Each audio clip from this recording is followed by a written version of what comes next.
I never imagined my engagement would end over dinner at Sorolina, one of Boston's finest restaurants. But when Jackson locked eyes with me and said, "Audrey will be your maid of honor, or there won't be a wedding," something inside me snapped. After 3 years together and 6 months planning our Ritz-Carlton wedding, I took a slow sip of champagne, placed my napkin on the table, and replied, "Then no wedding it is." His face fell as I walked out, leaving behind not just a half-eaten lobster risotto but the life I thought we were building.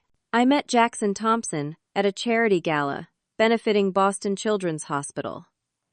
At 32, I had built a successful career as a marketing executive at one of the city's top agencies. After a string of disappointing relationships, I had focused on my career, convincing myself that partnership was a bonus, not a necessity. That night, wearing a navy blue gown that had cost more than my first month's rent, I was representing my agency, which had sponsored the event. Jackson approached me during the silent auction. Tall, with dark blonde hair, and the kind of confidence that comes from old money and good education, he introduced himself as a senior investment manager at a prestigious financial firm. His smile reached his eyes when he laughed, and he listened attentively when I spoke about my passion for creating campaigns that actually made a difference. "Most people at these events are just here for the networking," he said, sipping his whiskey. "You actually care about the cause." We talked through dessert, exchanged numbers, and had our first date 2 days later at a small Italian restaurant in the North End. Things progressed quickly, but felt surprisingly natural. We discovered shared values. We both prioritized family, had similar political views, and enjoyed the simple pleasures of Sunday morning coffee and the New York Times crossword puzzle. After 6 months, he gave me a key to his Beacon Hill apartment. By our 1-year anniversary, we'd begun discussing marriage as an eventuality, not a possibility. What impressed me most about Jackson was how supportive he seemed of my career. Unlike previous boyfriends who had felt threatened by my success, he celebrated my promotions and late nights working on big campaigns. "We're a power couple," he would say, kissing my forehead. "Your success is our success." At 18 months together, during a weekend trip to Cape Cod, Jackson proposed at sunset on Nauset Beach. The ring had belonged to his grandmother, a gorgeous vintage piece with a center diamond surrounded by sapphires. "Bernadette," he said, down on one knee as waves crashed behind him, "you're everything I've been looking for. Will you marry me?" I said yes through tears, believing completely in our future. We drove back to Boston giddy with plans. Jackson wanted a big wedding, something to remember. I had always imagined something more intimate, but his enthusiasm was contagious. When he suggested the Ritz-Carlton ballroom, I couldn't help but get caught up in the vision of grandeur he painted. "You deserve the fairy tale," he insisted. "Let's go all out." We set a date for 14 months later, enough time to plan the wedding of the century, as Jackson called it. We created a joint account for wedding expenses, each contributing equally from our savings.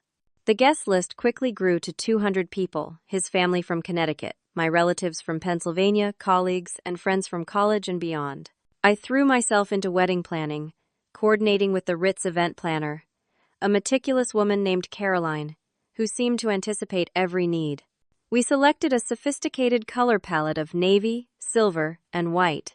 We booked a 10-piece band, ordered custom invitations, and scheduled tastings with Boston's top caterers. Jackson's family welcomed me warmly, particularly his mother Elizabeth, who took me shopping for my wedding dress. My parents were more reserved, especially my father, who questioned the extravagance. "That money could be a down payment on a house," he reminded me during one of our weekly phone calls. But I assured him this was what we both wanted. Throughout our engagement, Jackson occasionally mentioned someone named Audrey. She appeared in stories about his college years at Dartmouth or in passing references to mutual friends. When I asked about her, he was always casual. "Just an old friend from school," he'd say. "We were close once, but you know how those things go. I didn't think much of it until I noticed how his phone would light up with her name more frequently than seemed normal for just a friend. Once, I caught a glimpse of a text that read, "Missing our talks. Dinner next week?" Something twisted in my stomach, but I pushed it down. Everyone has history, I told myself. When I suggested meeting Audrey, Jackson always had a reason why the timing wasn't right. She was busy with work. She was traveling. She was going through something personal. The excuses piled up, but I trusted Jackson. After all, we were planning a life together. Then came our engagement party, hosted by Jackson's parents at their country club in Connecticut. I spent the day getting to know his extended family, feeling welcomed into the fold. The champagne flowed, speeches were made, and I felt truly blessed to be marrying into such a loving family. Until I overheard a conversation between Jackson's sister, Melissa, and her husband. "I still can't believe Jack and Audrey broke up," Melissa was saying, her voice slightly slurred from champagne. 7 years together, engaged for 2, and then suddenly it's over, and 8 months later, he's with Bernadette. Mom nearly had a heart attack. My champagne glass nearly slipped from my hand. 7 years? Engaged? This was not the story of just college friends that Jackson had told me. As the night continued, I maintained my smile, but inside, questions multiplied. Why had Jackson lied about his relationship with Audrey? And how had I never known this fundamental truth about the man I was planning to marry? The morning after the engagement party, I confronted Jackson in his apartment. Sunlight streamed through the bay windows as I sat at the kitchen island, clutching my coffee mug like armor. "Why didn't you tell me you and Audrey were engaged?" I asked, trying to keep my voice steady. Jackson's expression shifted from confusion to recognition to calculated calm in the space of seconds. He set down his protein shake and sighed. "I didn't think it was relevant," he said, coming to sit beside me. "That relationship was over before I met you." "You told me she was just a college friend," I pressed. "Being engaged to someone seems like an important detail to leave out." He took my hand, his thumb tracing circles on my palm, a gesture that usually calmed me. "I was afraid you'd be jealous if you knew the truth. It ended badly, and I didn't want to bring that negative energy into what we have." His explanation seemed reasonable, and his eyes held such sincere regret that I found myself nodding. Relationships were complicated after all. Maybe he really had been trying to protect our happiness. "No more secrets," I said. "I need complete honesty from now on." "Absolutely," Jackson promised, kissing my forehead. "You're my future. Audrey is the past." But in the weeks that followed, Audrey's name appeared with increasing frequency in our conversations.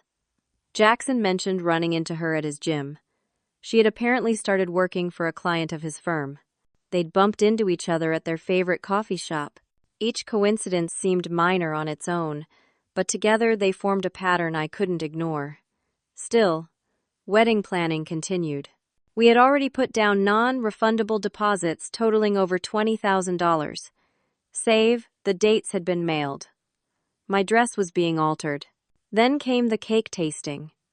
We had an appointment at a renowned bakery in Back Bay, and I was looking forward to a few hours of sugary distraction.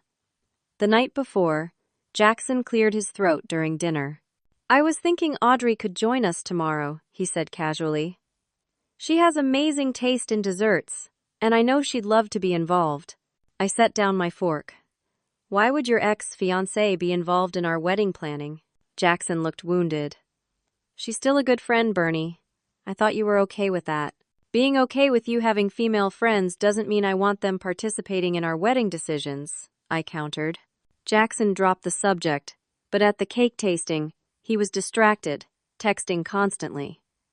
When I asked who he was messaging, he hesitated before admitting, "Audrey wanted to know which flavors we liked." Similar incidents followed. During a venue walkthrough, Jackson suggested Audrey might have ideas for the lighting setup. When discussing photographers, he mentioned Audrey knew someone perfect. Each time, I expressed my discomfort, and each time, Jackson made me feel unreasonable for objecting. My best friend Taylor noticed the change in me during our monthly happy hour. We sat at our usual table at Eastern Standard, martinis in hand. "You seem stressed," she observed. "Wedding planning getting to you?" I confided in her about Audrey's growing presence in our relationship. Taylor frowned. "That doesn't sound right, Bernie. Why is he so insistent on keeping her involved?" "He says they're just friends now," I replied, though the words sounded hollow even to me. "Well, at Jordan's birthday last weekend, they looked pretty cozy," Taylor said carefully. They were in deep conversation by the bar for nearly an hour. Jackson kept touching her arm and leaning in close. My stomach dropped. "I hadn't been able to attend that party due to work commitments. Why didn't you tell me?" Taylor squeezed my hand. "I wasn't sure what to make of it. But now, with everything you're saying, it seems off." When my parents visited from Pennsylvania the following weekend, their concerns echoed Taylor's. My mother, a retired school principal with an uncanny ability to read people, pulled me aside after dinner with Jackson. "Honey, does he always dismiss your opinions like that?" she asked. I hadn't noticed during dinner, but looking back, Jackson had indeed overruled my restaurant suggestion, interrupted me multiple times, and made a joke about my cute but impractical ideas for our honeymoon. Little things that, when pointed out, formed a disturbing pattern. My father was more direct. "I don't like him," he stated as they prepared to leave. "He looks at you like you're a possession, not a partner." I defended Jackson to my parents, but their observations lingered. I began noticing other patterns of control I had missed before, how our social calendar revolved around his preferences, how the apartment we were planning to buy needed to be in his preferred neighborhood, how even the wedding details I cared about most somehow morphed into his vision. 6 months before the wedding, we attended a planning session at the Ritz with Caroline. Jackson had left his phone on the table while visiting the restroom. When a text notification lit up the screen, I couldn't help but see Audrey's name followed by the words, "She has no idea how." My heart pounding, I did something I'd never done before. I picked up his phone. It wasn't locked, another sign of how much he trusted me, or perhaps how little he thought I would question him. I opened his messages with Audrey. What I found shattered me. Hundreds of texts, some from just hours before, discussing me, our relationship, the wedding.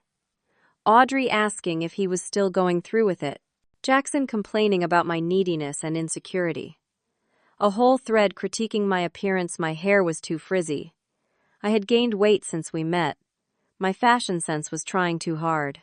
And most devastating. "Don't worry, A. You're still the one I call when I need to talk about real things. B is great on paper, but she doesn't challenge me like you do." I was still staring at the phone when Jackson returned. He saw what I was doing and his face darkened in a way I had never seen before. "Checking up on me?" he asked, his voice dangerously quiet. "You've been talking to her about me," I said, my voice shaking. "Making fun of me." He snatched the phone away. "This is exactly the problem. You're so insecure that you have to snoop through my private conversations." I saw her name pop up. I defended myself. "And what I read is being taken completely out of context," he interrupted. "Friends vent to each other. It doesn't mean anything." "You told her I'm not as challenging as she is," I said, fighting tears. "You made fun of my body." Jackson's approach shifted instantly. His anger melted into contrition. "Bernie, I'm sorry. That was wrong of me. I was just stressed about work and taking it out in those texts. You know I think you're beautiful." By the end of the conversation, somehow I was apologizing to him for invading his privacy. I left feeling confused and guilty, questioning my own reactions more than his behavior. That night, I lay awake beside him, wondering how the man I thought I knew could have such different faces. The next day, I called a therapist. Dr. Lydia Warner's office became my sanctuary in the months that followed. A calm space with soft lighting and comfortable chairs, where I could finally speak freely about the growing knot of anxiety in my chest. During our first session, I downplayed my concerns, describing them as pre-wedding jitters. By our third meeting, I was bringing printouts of Jackson's texts to Audrey. "What you're describing contains elements of gaslighting," Dr. Warner said gently during one session. "He's making you question your own reality and perceptions." "But he's not a bad person," I insisted. "He's supportive of my career. He wants to build a life with me." "People are complex," she replied. "Someone can have positive qualities and still engage in manipulative behaviors." My therapy sessions became the one place I could admit how unhappy I felt. Meanwhile, wedding planning reached a critical stage. We had paid deposits totaling over $80,000. Invitations had been sent. My dress hung in my closet, a beautiful ivory gown with delicate beading that had cost more than my monthly rent. Then I discovered Jackson had been changing wedding details behind my back. The florist called to confirm the switch from peonies to orchids, flowers I had specifically said reminded me of funerals. The cake design had been modified to include silver accents instead of the gold I had chosen. The first dance song was now a jazz standard that meant nothing to us, replacing the indie song that had been playing when we first kissed. When confronted, Jackson had a ready explanation for each change. The peonies would be out of season. The gold clashed with our color scheme. The original song wasn't appropriate for ballroom dancing. "I'm just trying to make sure everything is perfect," he said, massaging my shoulders. "You've been so stressed lately. I thought I was helping by taking some things off your plate." What he didn't say, but what I eventually learned from an apologetic event coordinator, was that Audrey had accompanied him to several vendor meetings where these changes had been made. 3 months before the wedding, Jackson organized a joint bachelor and bachelorette weekend in Nantucket. I had wanted a simple spa day with my bridesmaids, but he insisted this would be more memorable.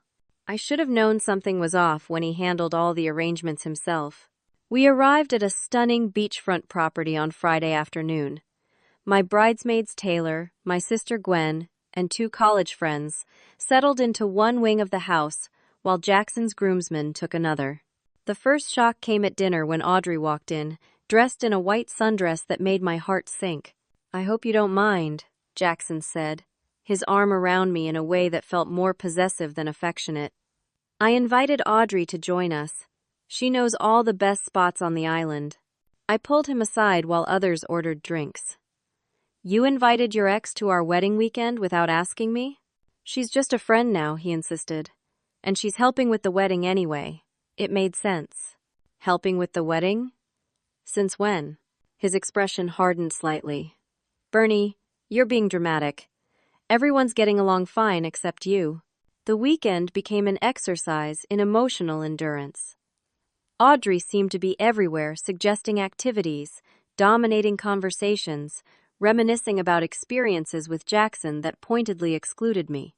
During a beach picnic, I overheard her whispering something to Jackson that made him laugh harder than I'd seen in months. When he caught me watching, his smile faded to something almost pitying. That night, unable to sleep, I went downstairs for water and overheard Jackson's groomsmen on the deck, their voices carrying through the open window. "Jack's a pragmatist," his best man Troy was saying. "Audrey messed him up pretty bad, but Bernie's solid. Good career, supportive, doesn't cause drama." "So she's the backup plan," another voice laughed. "Settling for the sure thing." I froze, glass halfway to my lips, as Troy replied, "Wouldn't call it settling exactly. More like making a sensible choice." They continued, unaware of my presence, discussing how Jackson had never really gotten over Audrey, how their breakup had been her idea, not his, how he still kept photos of them in a box in his desk drawer. Each word was a needle piercing the balloon of what I thought was my life. I retreated upstairs, lying awake beside Jackson's sleeping form, feeling more alone than I ever had in my life. The final piece fell into place a week after we returned from Nantucket. While organizing our shared financial documents for the wedding, I noticed a recurring monthly payment from Jackson's personal account. $2,500, Transferred like clockwork on the first of every month for the past 3 years, precisely as long as we'd been dating. The recipient, Audrey Sinclair. My hands trembling, I dug deeper. The payments had begun the exact month Jackson and I had met. When he came home that evening, I was waiting. Financial records spread across the dining table. "Why have you been paying Audrey $2,500 every month since we started dating?" I asked, without preamble. Jackson's face went through a now familiar transformation: surprise, calculation, and finally, a practiced expression of openness. "It's not what you think," he said, setting down his briefcase. "When my mother was diagnosed with cancer 4 years ago, Audrey was an incredible support. She took unpaid leave to help with Mom's care. These payments are just me paying her back." "Your mother's cancer was 5 years ago," I countered, having heard the story many times before. "She went into remission before we met." "The financial strain lasted longer," he said smoothly. "Audrey accumulated debt." "So why did the payments start exactly when you and I began dating?" I pressed. "Not before? Not after?" For once, Jackson didn't have a ready answer. He ran his hand through his hair, a tell I'd learned meant he was constructing a lie. "I got a bonus that month," he finally said. "It gave me the means to start helping her." But I had seen his financial records now. There was no bonus that month. As the silence stretched between us, I realized with stunning clarity that I was engaged to a man I didn't know at all. And worse, a man who believed I would accept any explanation rather than face the truth. 2 months before our wedding, Jackson suggested we celebrate a planning milestone with dinner at Soralina, one of Boston's most upscale restaurants. I agreed, hoping to reconnect amid the growing tension between us. I wore a black dress he had once complimented, applied makeup carefully, and tried to recapture the excitement I'd once felt about our future. The restaurant was elegant, with soft lighting and impeccable service. Jackson ordered an expensive bottle of champagne and toasted to new beginnings. For a moment, I allowed myself to hope that he recognized the issues in our relationship and wanted to address them. "I've been thinking a lot about the wedding," he began, reaching for my hand across the table. His tone was warm, his eyes sincere, in a way that had once made me feel cherished. "I want everything to be perfect for us." "I do too," I said cautiously. "I feel like we've been disconnected lately." "That's exactly what I wanted to talk about," he nodded. "I think I know what's been missing." My heart lifted slightly. Maybe he did understand. Maybe he had realized how his relationship with Audrey was undermining ours. He squeezed my hand. "I want Audrey to be your maid of honor." The restaurant seemed to tilt around me. "What?"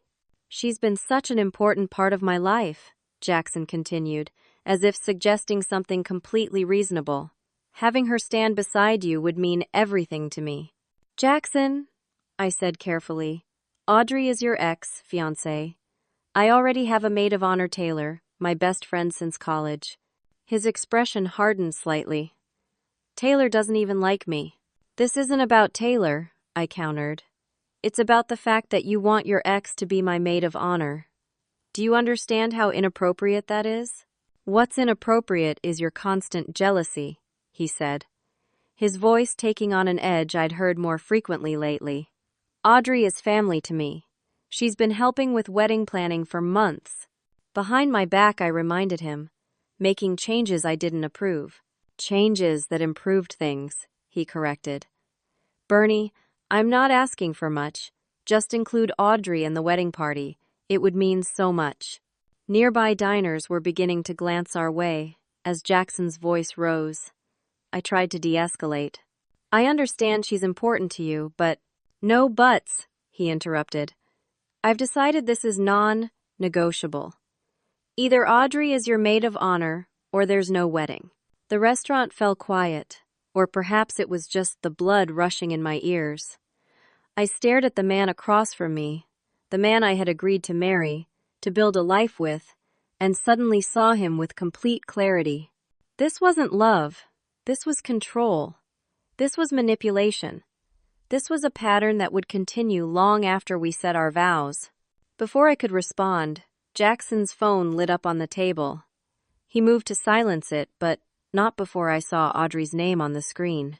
Something in me snapped the last thread of trust, perhaps, or the final illusion that our relationship could be saved. I reached across the table and grabbed his phone. "Bernie, don't," he started, but I had already answered the call and put it on speaker. "Is he telling the fool yet?" Audrey's voice came through, clear and amused. "Is the plan working?" Jackson lunged for the phone, his face twisted with anger and panic. "Audrey, I'll call you back," he said sharply before I ended the call. "The plan?"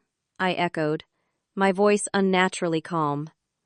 "What plan would that be, Jackson?" "She didn't mean anything by that," he stammered. "It's just a figure of speech."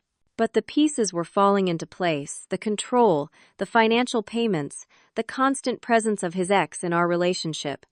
This wasn't just about Jackson not being over Audrey. This was something calculated, something planned. I took a breath, smiled, and said, "Then no wedding it is." I placed my napkin neatly on the table, picked up my purse, and walked out of Sorlina without looking back. Behind me, I heard Jackson calling my name, but for the first time in months, his voice had no power over me. Outside, the cool Boston evening air felt like freedom. I texted Taylor, "It's over. Can I stay with you tonight?" Then I got into a taxi, leaving behind not just a half-eaten dinner, but the life I had been trying so desperately to make work. Taylor didn't ask questions when I arrived at her Somerville apartment with mascara streaking my cheeks.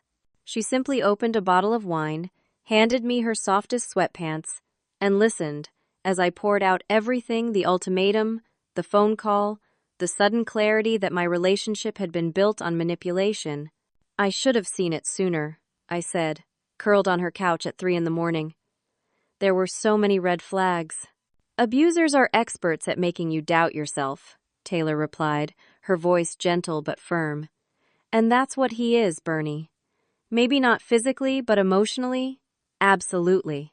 I spent that night cycling through shock, grief, and moments of unexpected relief. By dawn, I had 27 missed calls from Jackson and dozens of text messages ranging from rage, "You humiliated me in front of everyone," to manipulation. "I can't believe you'd throw away everything over something so small," to false contrition. "I'm sorry you felt threatened by Audrey."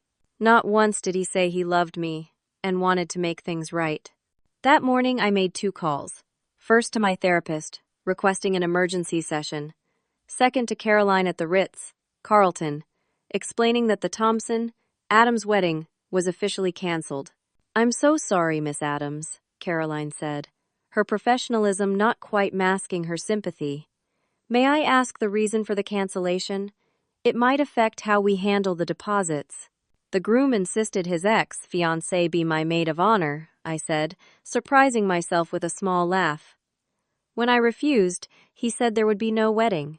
There was a moment of stunned silence before Caroline replied, "I've been planning weddings for 15 years, and that's a new one.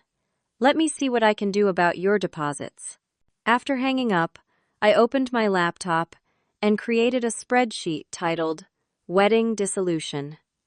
In one column, I listed every vendor, venue, and service we had booked.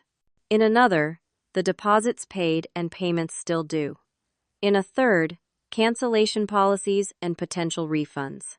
The total was staggering: nearly $120,000 invested in a wedding that would never happen.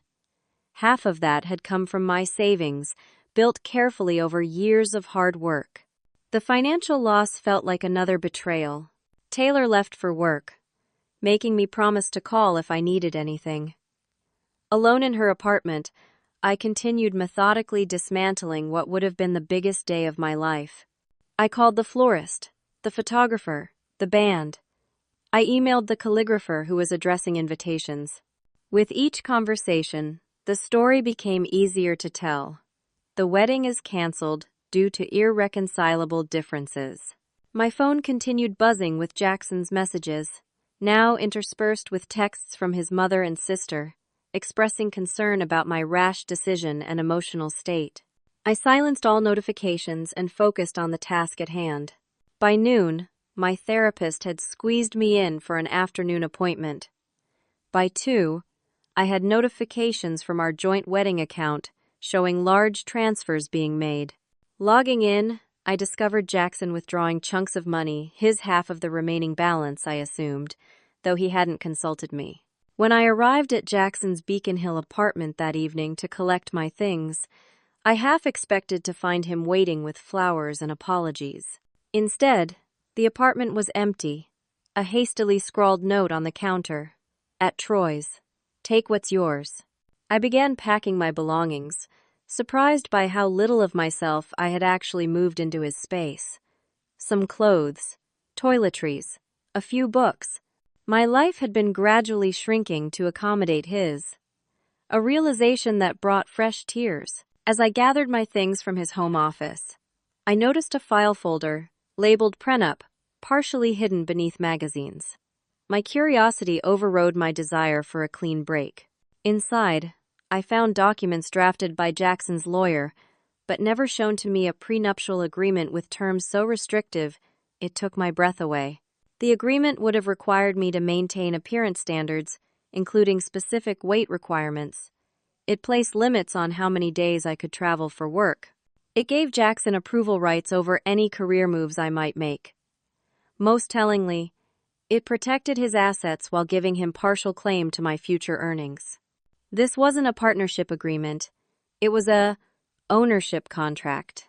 Digging deeper into the desk, I found a leather-bound journal I had never seen before. Opening it revealed page after page of Jackson's handwriting, dating back to before we'd met. Entries about his relationship with Audrey, their breakup, his financial troubles after bad investments.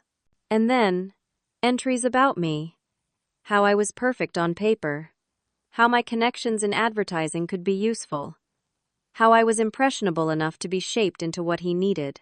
There were notes about our conversations, things I'd told him in confidence, reframed as weaknesses to exploit. Details about my finances, my career trajectory, my family dynamics. It read like a predator's handbook. Most damning were the recent entries discussing the long game with Audrey. How they had both agreed Bernie was the right choice financially. How Audrey would stay in the picture until after the wedding when they would reassess the situation. I was sitting on the floor surrounded by these revelations when the door opened and Jackson walked in. He froze when he saw the open journal, the prenup papers. "You had no right," he said, his voice dangerous in its quietness. I stood, suddenly unafraid.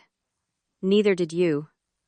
Neither did you when you planned to trap me in a marriage while maintaining a relationship with Audrey.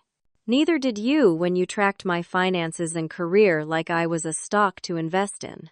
"You're twisting things," he began, but I cut him off. "I'm leaving now," I said, gathering my partially packed belongings. "Don't contact me again. Any communication about the wedding cancellation can go through my lawyer." "Lawyer?" He laughed.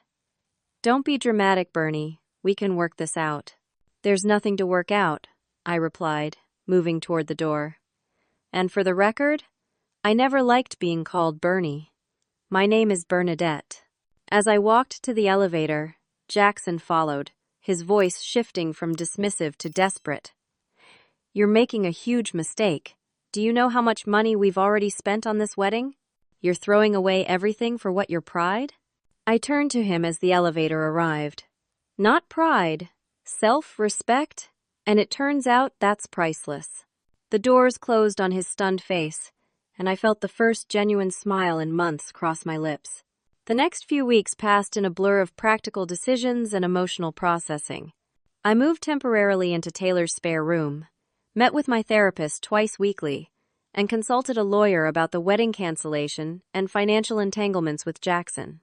Unfortunately, wedding deposits are generally considered gifts to the couple rather than enforceable contracts, explained Marion Green, a family law attorney Taylor had recommended. "But given the circumstances and documentation you have, We have options. I had brought copies of Jackson's journal entries, text messages, and financial records. Marian reviewed them with a deepening frown. This goes beyond a typical breakup, she noted. There's evidence of intentional manipulation and financial exploitation. We can use this to negotiate a more favorable settlement regarding the wedding expenses. With Marian's guidance, I drafted formal letters to all wedding vendors explaining the situation. The response was surprisingly compassionate. The Ritz-Carlton, while unable to refund our full deposit, offered to apply a portion to a different event in the future.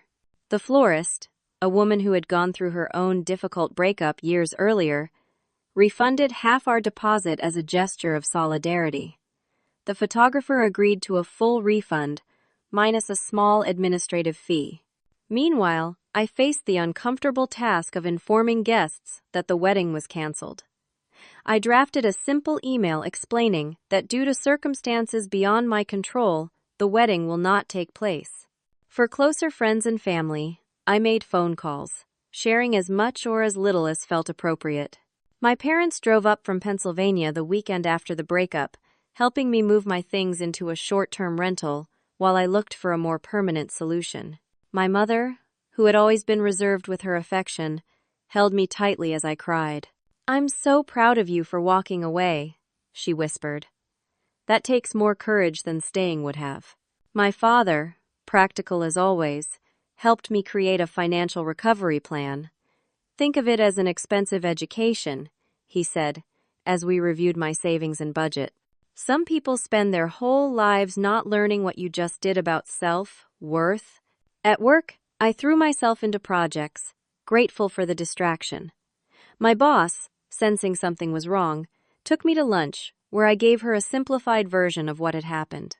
"Take whatever time you need," she offered. "But just so you know, the Harrington campaign could use your touch if you're looking for something to focus on." The Harrington campaign was our agency's biggest potential client, a national retail chain looking to rebrand. I nodded gratefully, knowing that immersing myself in work might be the best therapy. 2 weeks after the breakup, I received an unexpected call from a number I didn't recognize. The woman on the other end introduced herself as Diana Willis.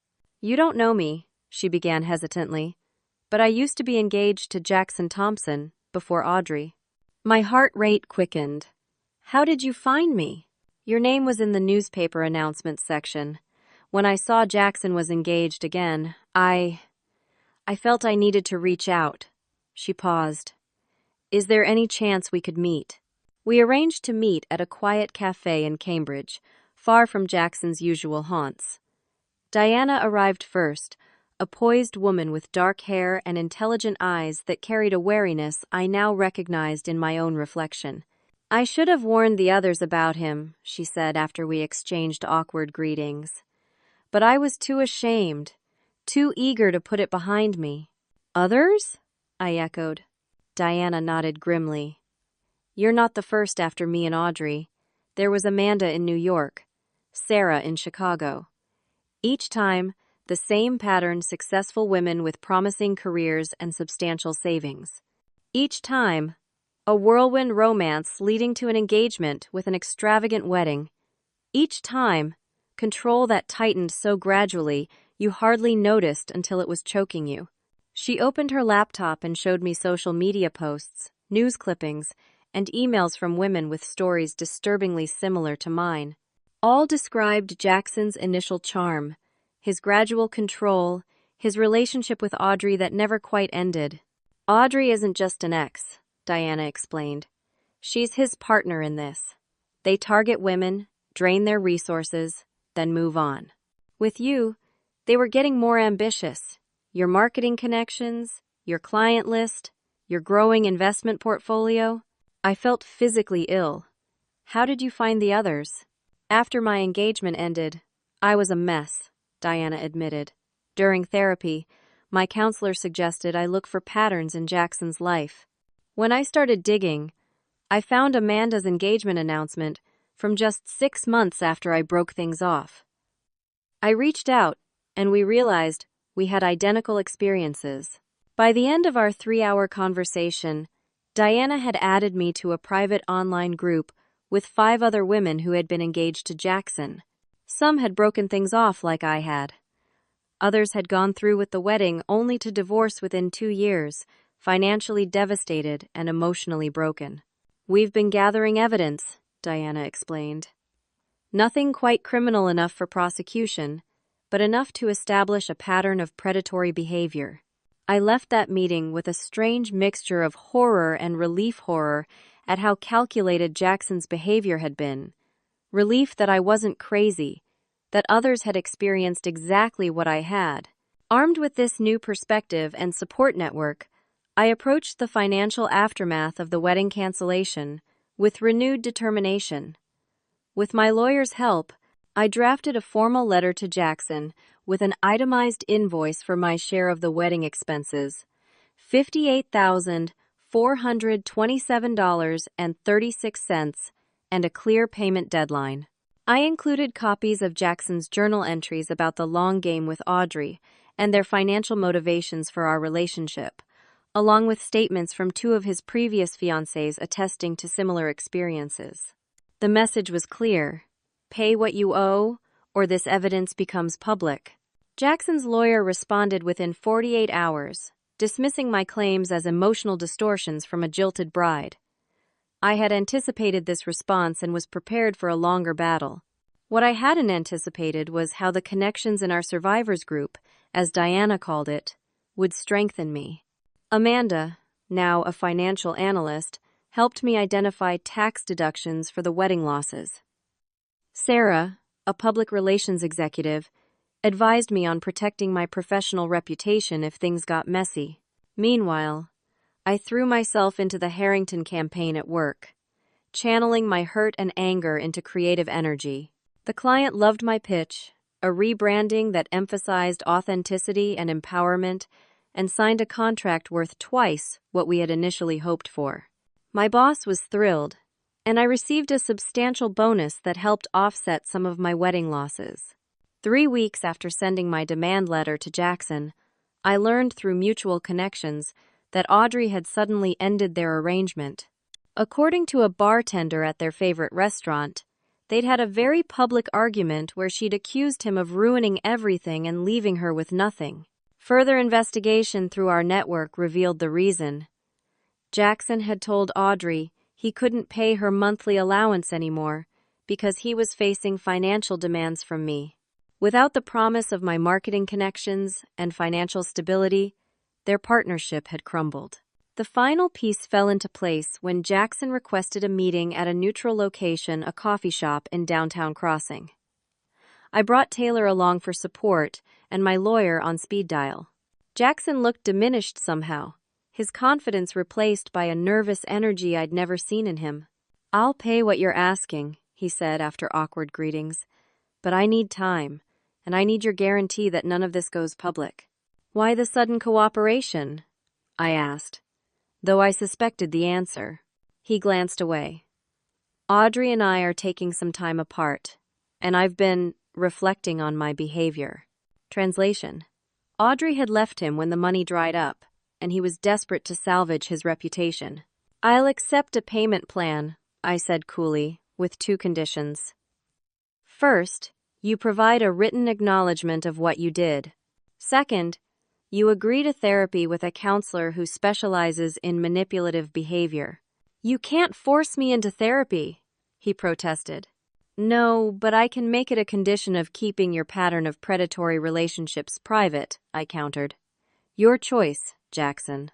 As he signed the agreement my lawyer had prepared, I felt no triumph, only a quiet certainty that I was reclaiming not just my financial investment, but my power and self-respect. 6 weeks after canceling what would have been my wedding, I stood in the same Ritz-Carlton ballroom where Jackson and I had planned to exchange vows. The space had been transformed, no longer set for a wedding, but arranged for a charity fundraiser benefiting a local domestic violence shelter. Using the partial credit from our wedding deposit, I had organized what I called my reclamation celebration. The guest list included friends who had supported me through the breakup, colleagues who had given me space to heal while keeping me professionally engaged, and most surprisingly, all 6 women from the survivors group who had shared their experiences with Jackson. "I can't believe we're actually here," Diana said, looking around at the elegant space. "In my darkest moments after leaving him, I never imagined feeling this. Free. Freedom is exactly what we're celebrating," I replied, squeezing her hand. The event raised over $30,000 for the shelter, but more importantly, it transformed the narrative of my broken engagement. This space was no longer a symbol of what I had lost, but a testament to what I had gained: clarity, community, and conviction in my own worth. Jackson had begun making payments, according to our agreement. Each deposit notification brought not bitterness, but confirmation that I had broken a cycle that might otherwise have trapped me for years. My career continued to flourish. The success of the Harrington campaign led to a promotion and increasingly high-profile assignments. 3 months after the canceled wedding, I was offered a partnership track position that would have been unthinkable if I'd been constrained by Jackson's prenup requirements. Through therapy, I gained insight into the patterns that had made me vulnerable to Jackson's manipulation. My tendency to accommodate others at my own expense, my belief that compromise meant sacrificing my needs rather than finding mutual solutions, my habit of dismissing intuition in favor of rationalization. The red flags weren't just in his behavior, my therapist Dr. Warner pointed out. They were in your response to his behavior, the way you questioned yourself instead of questioning him. This awareness became the foundation for rebuilding my personal and professional life. I established boundaries with dating, with friends, with family, and at work. I practiced expressing needs directly, rather than hoping others would intuit them. I learned to recognize the early warning signs of manipulation. 6 months after the breakup, I took the ultimate step in reclaiming my narrative. Using my marketing expertise and the collective experiences of our survivor group, I launched a nonprofit organization called Clear Signals, dedicated to educating young women about relationship red flags and financial abuse. The launch event, held at my agency's conference center, attracted local media attention. Standing at the podium, addressing a room full of supporters, I felt a sense of purpose that transcended my personal experience. "What happened to me to all of us here wasn't just about romantic deception," I said, gesturing to the other women from our group who had agreed to be identified. "It was about power, control, and the exploitation of trust. By sharing our stories, we convert our pain into protection for others." The response was overwhelming. Emails flooded in from women recognizing their own relationships in our descriptions. Therapists requested our materials to use with clients. A local university asked us to present to students during orientation week. On what would have been my 1-year wedding anniversary, I closed on a small but charming condo in Brookline, a purchase made possible by my promotion and the full repayment of wedding expenses from Jackson, whose final check had arrived the week before. As I unpacked boxes in my new home, my phone rang with a call from Caroline, the Ritz-Carlton event planner, who had been unexpectedly supportive throughout my ordeal. "I just wanted to check how you're doing," she said warmly, "and to let you know something you might find interesting." Jackson Thompson tried to book the ballroom for next June. "Another wedding?" I asked, surprised at how little the thought affected me. "That was my assumption," Caroline replied, "until I saw the bride's name on the contract, Audrey Sinclair." I laughed, not unkindly. They found their way back to each other? Apparently. But here's the thing: we declined the booking. The Ritz has a new policy about clients who cancel under certain, ethically questionable circumstances. After we hung up, I opened the bottle of champagne. I had been saving for this day not to mourn what might have been, but to celebrate what was and what could be. The following week, at the successful launch party for Clear Signals' educational program, I received a bottle of champagne with a note from Caroline, "To new beginnings and clear signals." As I popped the cork surrounded by true friends and genuine supporters, I raised a toast, Not to what I escaped, but to what I found my own power. That same day, across social media platforms, the carefully constructed image that Jackson and Audrey had maintained began unraveling. Someone, not me or anyone in our group, had published an exposé about their pattern of financial manipulation. Their previous targets were identified only as successful professional women, but the details were specific enough that those who knew them recognized the truth. The last I heard, Jackson's firm had placed him on leave pending an internal investigation, and Audrey had moved back to her hometown in Connecticut, her carefully curated Instagram suddenly deleted. I felt no satisfaction in their downfall, only relief that their pattern had been interrupted before more women could be hurt. My focus remained on building something meaningful from my experience, a future defined not by what had been done to me, but by what I chose to do in response. The journey from almost bride to advocate hadn't been easy. There were still nights when I woke up replaying red flags I should have seen, moments when unexpected memories brought tears. But those instances grew fewer, as I built a life rich with purpose, authentic relationships, and hard-won wisdom. If you're watching this and something in my story resonates with your own experience, please know you're not alone. Trust your instincts. Respect your boundaries. Remember that love should expand your world, not shrink it.